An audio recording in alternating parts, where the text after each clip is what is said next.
Here's T-Bone and Heather on Star 98.3 and 97.7 The Bay. Oh, not just T-Bone and Heather. Here's Johnny.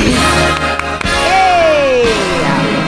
Good morning. Good morning, sir. How are you? How I are am you? wonderful. Good. A little chilly. It's chilly for the first time. Walked out. It was colder than I thought. I It's know. hard to say. It wasn't warm up the car day, but it was like, okay. Yeah, yeah. it's close. Yeah, it started to turn a little bit. It's. Oh wait, do I really hate summer that much? Day. Yeah. You know. Right. But obviously it's October now. It's one of my favorite times of the year. You Anybody that love loves it, scary yeah. movies loves this time of year, and it's just I love how much more fun Halloween in October has gotten for just the public in general. Sure. I mean, 20 years ago, I guess that is quite some time ago, but it was a kid's holiday. But now everybody's enjoying in the revelry, and I think we all need to have some fun. Okay, You know? tell me what's coming out. What are we looking today, at? we're really starting well, I guess technically last week we started the Oscar March with One Battle After Another, the Leonardo DiCaprio Boy, movie, people but- love that thing. Huh? People love that thing. Yeah, it's really good. But this week is even more surprising when the Smashing Machine With The Rock. with The Rock, and if you're in a movie like a sliding doors movie where you're looking at multiverses, there's going to be a funny multiverse where The Rock is an Oscar-winning actor, and I think as we know, like our universe is now the weirdest timeline, and it's going to be cemented because he has a real chance at getting an award for this role. Is it that good, So, John? He's that good. Really? Yeah. He plays a UFC fighter. It's a biopic. He looks totally different. He does, and it's weird because he's only changed a little bit. Like Yeah, he looks he has like himself, prosthetics, but they're not like it exaggerated. makes you realize when they say facial recognition works on that T-zone of your Yeah. eyes and your nose. Like he has a little bit of a nose prosthetic, but that's pretty much it. But it changes his entire face, and it's kind of crazy. But he. The thing about The Rock is he's the most electrifying man in sports Sure. entertainment. He's bombastic. He's over the top, but he plays a guy here who is subtle, who's reserved. He's like a gentle giant type, and I'll be honest, I didn't think he'd be able to really nail it because he's only ever done one thing, and that's be The Rock on over the screen, top. and he's amazing at that, and he's a movie star of the truest kind. But Sure. he's not an actor, but proved me wrong. Yeah. He's very good. It's the movie itself's a bit of a slow burn. It takes some time getting there. It's called Smash Machine, right? The Smashing Machine. The Smashing Machine. It's got a lot of that standard sports film, kind of pattern to it where, or a sports film where really celebrity pattern to it. Like, there's drugs become involved. There's Sure. trouble at home. Yeah. He has to, climb the mountain again, all that stuff. But I was really just blown away by his ability to be subtle and deliver a powerful performance and give a lot with just a look. Like, there's a number of times where he is really, really broadcasting the pain in this guy just through his eyes. Wow. Okay. And I thought this was gonna be one of the things that a lot of critics were saying awards just to kind of be on the train. But I got to admit, I wouldn't be surprised. Wow. If The Rock beats Leonardo DiCaprio for the Oscar, DiCaprio will sail off on his giant yacht, never to be seen again. Right, Well, exactly. That'll be it for him. But I mean, he couldn't even argue it because he is that good in this. Wow. So yeah, I think it's definitely, definitely going to be talked about during Oscar time. We'll see if everybody latches onto The Rock the same way I do. But other than that, it's weird because we've been seeing a lot of different stuff in the theaters over the last couple of years.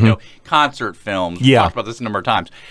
This week is no different. We have 3 re-releases. Okay. Re-releases are becoming very big. It's like somebody finally decided, oh, wait, people will go see a movie they've already seen because it's in the theaters. Because it's in the theater, Yeah. sure. Avatar: The Way of Water. Yeah. Just because I think James Cameron has a deal that he re-releases the Avatars in theaters every other month, it seems like. Okay. Yeah. Casper, the Devon Sawa, Christine Really? Ricci Casper movie Okay. from the 90s. And then Goldeneye, the James Bond. Ooh. Really? That's back out. Yeah, all 3 of those are I released. love the video game. in select theaters. Oh yeah. Oh, I still hear that pause music in my Yeah, yeah. nightmares and dreams sometimes. Yeah. And then on streaming, we have a couple things as well. We have Play Dirty, Mark Wahlberg and Lakeith Stanfield. It's like it's a Mark Wahlberg movie. Yeah. That's all you really need to say. But it's plays a guy that's going on a heist, and it's a pretty standard, You probably won't remember in a week, but fun to watch. Mark Wahlberg type movie. Okay. And then on Shudder, if you're looking for something scary, VHS Halloween is coming out this year. VHS it's an anthology series. I don't know if you guys are familiar with it, but it debuted probably 10 or 15 years ago at this point. Wow. And it's become kind of a yearly tradition, and it has become such a solid bet for good Halloween scares. What's the premise? The book ending pieces change year to year, but it's always like the cops break into a serial killer's house and they find a stack of tapes and they start watching the tapes. And then each of the I tapes have is a different story. Yes, yeah. I am familiar with that. Yeah. Like most, they're hit and miss, but they tend to be about 75-25 good to bad segments in that. So that's out on Shudder this weekend, which you can get on Prime Video. One of the biggest things that is coming out too, and I hate to even mention it, but why not? And that is the Taylor Swift launch party tonight. I know RC Theater is doing that. Tickets are like selling so fast. It's for her. What's the latest? The Life of a Showgirl. Showgirl, yeah. Now, So came out last night. One of those like Fathom event types where they're simulcasting it and she's going to speak to the audience and all this stuff? Exactly. So that's happening tonight. So and that's going to be huge because she's huge, and it's We watched. So one was a sentimental watch that I'm not necessarily saying everybody should run out and watch this, but the other one I am saying that. So the sentimental watch was the final movie of Downton Abbey. We watched that the other day. Great to see the cast. Yes, loved it. Wonderful. The story's very predictable. Yes. You really did get a feel that it was like, well, we got to figure out some reason that they're all together again. So that was gonna be my question. Was this because I felt like it ended pretty properly before. I didn't see it. I haven't watched a single episode. But did this feel like it was tagged on, or did they leave it open for a movie? No, this is it. What they could do moving forward is pick up because the kids are getting older. Are getting older. So the next generation. Could be, it could be Downton Abbey Next Generation. You could do that, but that's it for this cast. Yeah, but for this cast, it's pretty much over. Now, the heavy, go watch this and give it a couple episodes because you're going to love it.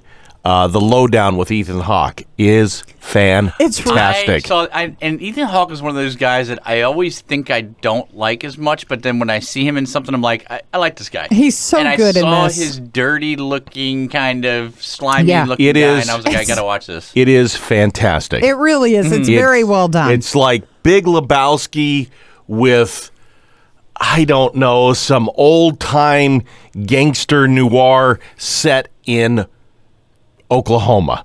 Yeah. That's a curveball there. Yeah. He plays a writer, and he owns a little bookstore, like a rare bookstore, and he supplements his income as like a stringer writer for these little local newspapers and stuff. Right. And it's great. I believe it's on FX. It's called The Lowdown, and it's real. I think it's 3 episodes Hulu, in Disney Plus. Yeah. Whatever version. Who's the guy that was in Oh Brother, We're Out There? Tim Blake Nelson. Tim Blake Nelson. That guy's good and everything. Okay, I'm not going to ruin anything for you when I say this, but he kills himself in the first episode. Right, the first scene.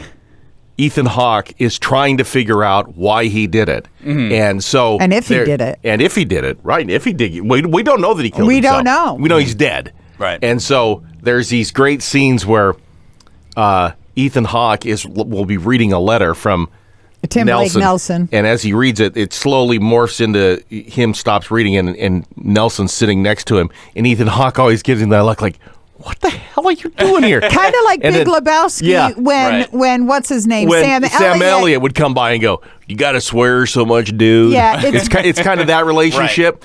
And Nelson's always, he's just great in it. Tim Blake Nelson's incredible. He really is. If you Things are not as they seem. I mean, he's got to be one of the top character actors of the last 30 years. If you want to see a great Tim Blake Nelson movie. I mean, you got Brother, Where Art Thou? He's a great writer. He writes more than he acts. And Old Henry. If you haven't That's seen, where he's. I don't know. Is it a spoiler what I'm about to say about Old Henry? Well, if you don't know by Henry's- now, Old Henry's been out forever. then it's on you. But Old Henry is where he plays incredible. Old Billy the Kid, right? yeah. Yes. Oh my gosh, One- it's so good. One other thing, Black Rabbit. Angela's watching that this week, and Oh, yeah. made sure to get her thoughts on it. Is that Jason Bateman? Jason Bateman Okay. and Jude Law. And it's kind of a switch up because Jude Law they play two brothers who open I believe it's a pub called Okay. Black Rabbit, and they're both kind of down to their luck. Jude Law is trying to build himself back up, and Jason Bateman is just a complete screw up. Like.